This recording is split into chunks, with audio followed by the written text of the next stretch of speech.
ஆண்டவராகிய இயேசு கிறிஸ்துவின் பரிசுத்த நாமத்திற்கு ஸ்தோத்திரம் உண்டாவதாக. எல்லாம் இயேசுவே ஊழியத்தின் சார்பாக உங்கள் யாவரையும் வாழ்த்துகிறோம். ஆராதனை வேளையில் பங்கு வருகிற உங்கள் அனைவரையும் ஆண்டவராகிய இயேசு கிறிஸ்து தாமே ஆசீர்வதித்து வழிநடத்துவாராக. ஜெபம். அன்புள்ள ஆண்டவரே, இந்த நல்ல வேளைக்காக நன்றியோடு உமக்கு ஸ்தோத்திரம் செலுத்துகிறோம். வாயின் வார்த்தைகளும் இருதயத்தின் தியானமும் உம்முடைய சமூகத்திலே பிரீதியாக இருக்கட்டும் சுவாமி. இவை எல்லாவற்றையும் அன்பாய் கேட்கிறோம் நல்ல இயேசு சுவாமி. ஆமென், ஆமென். இயேசுவே என் கீதமா, நம்புவேன், நான் நம்புவேன். இயேசுவே என் ராஜனா, நம்புவேன், நான் நம்புவேன், நம்புவேன், நான் நம்புவேன். தேவாதி தேவனை நான் நம்புவேன், நம்புவேன், நான் நம்புவேன். தேவாதி தேவனை நான் நம்புவேன். இயேசுவே என் தேவனா, நம்புவேன், நான் நம்புவேன். இயேசுவே என் மீட்பரா, நம்புவேன், நான் நம்புவேன், நம்புவேன், நான் நம்புவேன். தேவாதி தேவனை நான் நம்புவேன், நம்புவேன், நான் நம்புவேன்.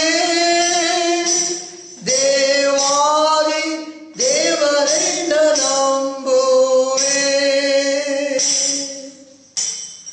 இயேசுவே நம் நண்பரா, நம்புவேன், நான் நம்புவேன். இயேசுவே என் வைத்தியரா, நம்புவேன், நான் நம்புவேன், நம்புவேன், நான் நம்புவேன். தேவாதி தேவனை நான் நம்புவேன், நம்புவேன், நான் நம்புவேன். தேவாதி தேவனை நான் நம்புவேன். வேதத்திலிருந்து ஒரு பகுதியை வாசிப்போம். யோவான் சுவிசேஷகம் 6ஆம் அதிகாரம் 1-15 வசனங்கள் வரை. இதனுடைய தலைப்பு இயேசு கிறிஸ்து 5000 பேரை போஷித்த விதம். இவைகளுக்கு பின்பு இயேசு திபேரியா கடல் எனப்பட்ட கலிலேயா கடலின் அக்கறைக்கு போனார். அவர் வியாதிக்காரரிடத்தில் செய்த அற்புதங்களை திரளான ஜனங்கள் கண்டபடியால் அவருக்கு பின் சென்றார்கள். இயேசு மலையின் மேல் ஏறி தம்முடைய சீஷருடனே கூட உட்கார்ந்தார். அப்பொழுது யூதருடைய பண்டிகையாகிய பஸ்கா சமீபமாய் இருந்தது. இயேசு தம்முடைய கண்களை ஏறெடுத்து திரளான ஜனங்கள் தம்மிடத்தில் வருகிறதை கண்டு பிலிப்புவை நோக்கி, இவர்கள் சாப்பிடத்தக்கதாக அப்பங்களை எங்கே கொள்ளலாம் என்று கேட்டார். தாம் செய்ய போகிறதை அறிந்திருந்தும் அவனை சோதிக்கும்படி இப்படி கேட்டார். பிலிப்பு அவருக்கு பிரதியுத்தரமாக, இவர்களில் ஒவ்வொருவரும் கொஞ்சம் கொஞ்சம் எடுத்துக்கொண்டாலும் 200 பணத்து அப்பங்களும் இவர்களுக்கு போதாதே என்றார்.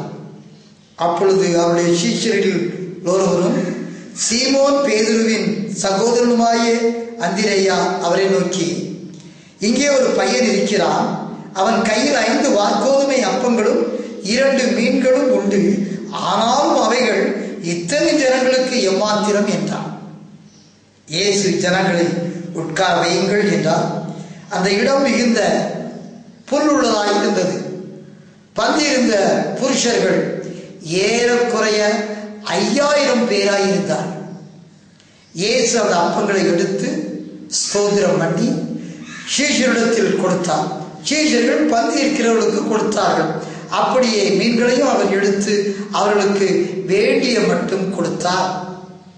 அவர்கள் திருப்தி அடைந்த பின்பு அவர் தம்முடைய சீஷர்களை நோக்கி, ஒன்றும் சேதமாய் போகாதபடிக்கு மீதியான துணிக்கைகளை சேர்த்து வையுங்கள் என்றார். அந்தபடியே அவர்கள் சேர்த்து வாற்கோதுமை அப்பங்கள் 5 அவர்கள் சாப்பிட்டு மீதியான துணிக்கைகளினாலே 12 கூடைகளை நிரப்பினார்கள். இயேசு செய்த அற்புதத்தை அந்த மனுஷர் கண்டு, மெய்யாகவே இவர் உலகத்தில் வருகிறவரான தீர்க்கதரிசி என்றார்கள். ஆதலால் அவர்கள் வந்து தம்மை ராஜாவாக்கும்படி பிடித்து கொண்டு போக மனதாய் இருக்கிறார்கள் என்று இயேசு அறிந்து மறுபடியும் விலகி தனியே மலையின் மேல் ஏறினார். ஆண்டவர் தாமே இந்த வசனங்களை நமக்கு ஆசீர்வதித்து கொடுப்பாராக. ஜெபம். அன்புள்ள ஆண்டவரே, உம்மை கொடாகுடி ஸ்தோத்திரம் அடிக்கிறோம் ஐயா.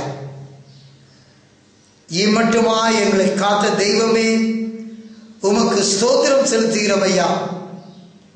இம்மட்டுமாய் உண்ண உணவு, உடுக்க உடை, இருக்க இருப்பிடம், நல்ல சுகம், பலம் இவைகளை கொடுத்து நீர் வழிநடத்தின தெய்வம் ஐயா. உமக்கு நன்றியோடு உமக்கு ஸ்தோத்திரம் செலுத்துகிறோம். இப்படி வசனங்களை வாசித்தோம் ஐயா. மக்கள் பசியாய் இருந்த வேளையில், யாரும் கவலை கொள்ளாத நேரத்திலும் கூட என் நேசர் மக்கள் மீது நீர் அன்பு பாராட்டி அவர்களை போஷித்த என் அருமை தெய்வமே, உம்முடைய அன்பு இன்றும் மாறாததாய் இருப்பதற்காக நன்றியோடு ஸ்தோத்திரிக்கிறோம் ஐயா. அநேக மக்கள் வறுமை கோட்டு கீழாக உணவுக்கு மிகவும் கஷ்ட நிலையில் இருக்க வேண்டிய சூழ்நிலையில் மக்கள் வாழ்ந்து கொண்டிருக்கிறார்கள் என்பதை அறிவீரப்பா. இரக்கம் பாராட்டும், உம்முடைய கிருபையை காட்டும், இயற்கையை எங்களுக்கு சாதகமாக்கி தாரும். உமக்கு பயந்த பிள்ளைகள் எந்த இடத்தில் வாழ்கிறார்களோ அந்த பிள்ளைகளுக்கு எல்லாம் இன்னுமாக நீர் இறங்கி அவர்களை நல்ல விதமாய் போஷிப்பிக்க வேண்டும் என்று கெஞ்சுகிறோம் சுவாமி.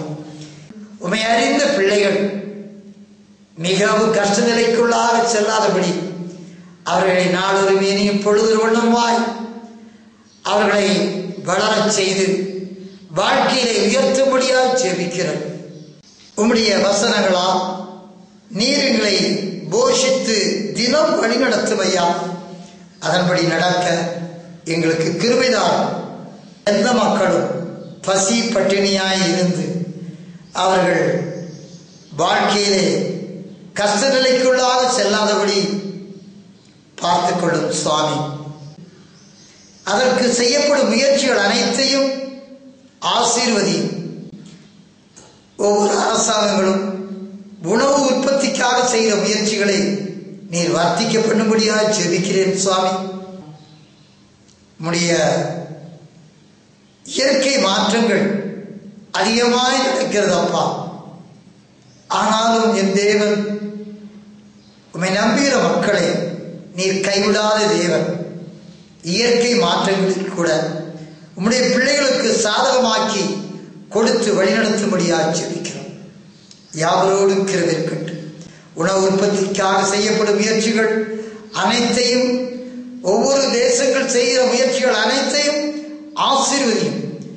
இதோ ஒவ்வொரு மக்களுடைய வாழ்க்கையிலும் நீர் கடந்து சென்று அவர்களை போஷித்து வழிநடத்தும்படியாக ஜெபிக்கிறோம். காத்துக்கொள்ளும். எங்களை பரிசுத்தப்படுத்தும் ஐயா. உமக்குள்ளாய் வாழ கிருபைதார். எங்கள் எல்லோரையும் உடைய பரிசுத்த வருகைக்கு ஆயத்தப்படுத்தும். இவை எல்லாவற்றையும் அன்பாய் கேட்கிறோம் சுவாமி. ஆமேன், ஆமேன். அல்லேலூயா.